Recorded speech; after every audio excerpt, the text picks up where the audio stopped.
ఉంచుకుంటుందా, అతన్ని ఏమైనా mind wash చేసి శ్రీవర్షిని ఇంటికి పంపిస్తుందా? అసలు తన భార్య ఏంటి నాకు విచిత్రంగా ఉంది. తన ఏంటి తనేంటి పెళ్ళమని తన ఎలా చెప్పుకుంటుంది? తనకి ఏముంది అసలు భార్య అనడానికి? అక్కడ ఏం లేదు కదా. ఏం చేస్తుంటుంది? ఏమో కాపురం చేయడానికి ఏమన్నా పనికొచ్చే ఐటమ్స్ ఉన్నాయా? ఐటమ్సే లేవు. ఎలా కాపురం చేస్తుంది? భార్య ఎలా అంటుంది చెప్పు.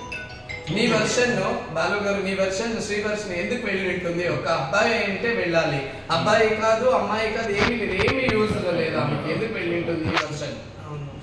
నీ వర్షన్ గా చెప్పండి ఎందుకు వెళ్ళి ఉంటుందో. ఆమె డబ్బులకి ఏమైనా ఆశించి వెళ్ళిందా, లేకపోతే అగోరి గురించి ఏమైనా ఆశించి వెళ్ళిందా? ఆశించి వెళ్ళిందంటే అతను మగోడు కూడా కాదు. ఒక మంచి అమ్మాయి వెళ్ళిందంటే దేనికోసం వెళ్ళి ఉంటుందో నీ ఏంటంటే తన డబ్బు చూసాను వెళ్ళి ఉంటుంది. మెయిన్ క్వశ్చన్ ఫేమస్ కావాలని, ఇంకా ఫేమస్ కాలేదు మార్కెట్ లో ఫేమస్ గా ఆయన వెళ్ళి ఉంటుంది అంతే. అంత మించి ఎందుకు వెళ్తారండి? ఒక మనిషిని మనం ప్రేమించిన ఒక మనిషి దగ్గర మనం వెళ్తున్నామంటే తన వల్ల ఇప్పుడు మనకి ఇప్పుడు బుజ్జిని ఎంతో మాట్లాడుతున్నా, బుజ్జి వల్ల నాకు ఏమైనా ఉపయోగం ఉంటే నేను బుజ్జితో ఫ్రెండ్షిప్ చేస్తా. బుజ్జితో ఉపయోగం లేదు ఎందుకు? పోనీ బుజ్జి నాకు ఫ్రెండ్షిప్ చేస్తుంటే నా వల్ల బుజ్జికి ఏమైనా ఉపయోగం ఉంటే అంత దోస్తాను చేస్తాను. అంటే దోస్తాను ఎందుకు చేస్తారంటే ఏ మనిషిని ఒక మనిషిని వాడుకోవడానికి చేస్తారు అట్లా. ఓకే, ఇంకొక క్వశ్చన్.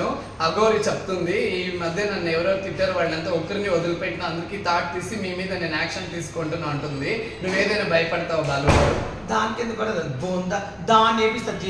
అదేంటి యాక్షన్ తీసుకుంది చెంపలు తండే కాదు నాకు దొరకాలి. అగోరి చేతులు ఖాళీ చూస్తారు.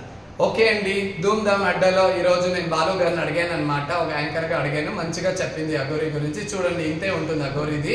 ఇంకా బాలు భయపడ్డు, ఎందుకంటే అగోరి కలిసిందంటే వచ్చాడంటే అగోరిని చంప చిల్లు అనిపించిన ఉప్పల్ బాలు. నేను మీ బెంగళూరు బుజ్జి ధూమ్ ధామ్ అడ్డాలో యాంకరింగ్ చేస్తాను. Thank you.